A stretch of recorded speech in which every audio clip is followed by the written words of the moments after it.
झारखंड में कांग्रेस कार्यकर्ताओं का मनोबल बढ़ाने के लिए पहुंचे केंद्रीय महासचिव केसी वेणुगोपाल शुक्रवार को नाराज होकर रांची के कांग्रेस दफ्तर से खदेड़ दिए गए। कांग्रेस के शीर्ष नेता उन्हें छोड़ने के लिए एयरपोर्ट तक गए, लेकिन पूरा कार्यक्रम फीका हो गया। इसके साथ ही उन्होंने पूर्व निर्धारित प्रेस कॉन्फ्रेंस के कार्यक्रम को भी छोड़ दिया।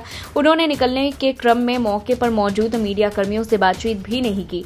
दरअसल कांग्रेस पार्टी की ओर से आयोजित संवाद कार्यक्रम में जिलों से पहुंचे प्रमुख नेताओं को संबोधित करने पहुंचे केसी वेणुगोपाल के संबोधन के पहले हंगामा हो गया। यह हंगामा उस वक्त हुआ जब पूर्व प्रदेश अध्यक्ष राजेश ठाकुर सभा को संबोधित कर रहे थे। ठाकुर ने जैसे ही कहा कि वे राहुल गांधी के निर्देश पर पार्टी काम कर रही है, जिसकी जितनी भागीदारी होगी उसकी उतनी हिस्सेदारी सुनिश्चित होगी। इसके बाद ही कांग्रेस के कई नेता मंच पर बैठे वेणुगोपाल के सामने आ गए। इन नेताओं की अगुवाई पूर्व कार्य समिति सदस्य चंचल चटर्जी ने की। उन्होंने आरोप लगाते हुए कहा कि झारखंड में 22% आबादी बंगालियों की है। इसके बावजूद किसी बंगाली को टिकट तो दूर की बात है, किसी को प्रदेश कार्य समिति में जगह भी नहीं दी गई। मिली जानकारी के अनुसार सुनील सिंह आदि कई नेताओं ने इस भीड़ का हिस्सा बनकर हंगामे को और बढ़ाया। हंगामे को तूल देते हुए कांग्रेस नेता निरंजन पासवान ने भी कहा कि उन्हें व्यक्तिगत तौर पर प्रदेश कांग्रेस प्रभारी की ओर से कहा गया है कि तुम्हारे पास पैसा नहीं है, टिकट कैसे मिलेगा। निरंजन कांकेर विधानसभा सीट से दावेदारी कर रहे थे।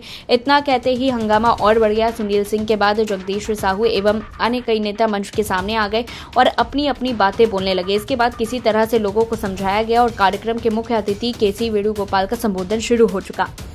वहीं इससे पहले एक और चौंकाने वाली खबर सामने आई थी। कांग्रेस के लिए बैटिंग करने वाले पत्रकार अशोक वानखेड़े के खिलाफ एफआईआर दर्ज करवाई गई। ये एफआईआर कांग्रेस के संगठन महासचिव केसी वेणुगोपाल पर हरियाणा चुनाव में महिला मित्र को टिकट देने के आरोप लगाने के मामले में दर्ज करवाई गई।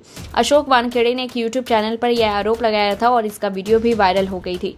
यह एफआईआर हैदराबाद के एलबी नगर जिले में दर्ज करवाई गई है। एफआईआर में अशोक वानखेड़े के साथ ही भाजपा के आईटी सेल के मुखिया अमित मालवीय का भी नाम है। अमित मालवीय का नाम एफआईआर में इसलिए डाला गया क्योंकि उन्होंने यह वीडियो सोशल मीडिया पर साझा कर दी थी। अशोक वानखेड़े ने हरियाणा में कांग्रेस की हार के बाद कहा था कि केसी वेणुगोपाल ने चुनावी अपनी महिला मित्रों को टिकट दिया और हरियाणा को व्याभिचार और पैसे कमाने का अड्डा बनाया। वानखेड़े का कहना था कि वेणुगोपाल की वजह से हरियाणा में कांग्रेस हार गई। झारखंड विधानसभा चुनाव के लिए मतदान 13 नवंबर को है और दूसरे चरण का मतदान 20 नवंबर को। 23 नवंबर को महाराष्ट्र के साथ साथ झारखंड में भी चुनाव नतीजे घोषित किए जाएंगे। चुनाव नजदीक आते ही जेएमएम, कांग्रेस और बीजेपी समेत सभी पार्टियों ने पूरी ताकत झोंक दी है और सभी पार्टियों के बड़े नेता भी चुनाव प्रचार में नजर आने लगे हैं। इस पूरी रिपोर्ट को लेकर के आपकी क्या कुछ राय है, कमेंट बॉक्स में बताएं। तब तक के लिए देखते रहिए लाइव टीवी न्यूज।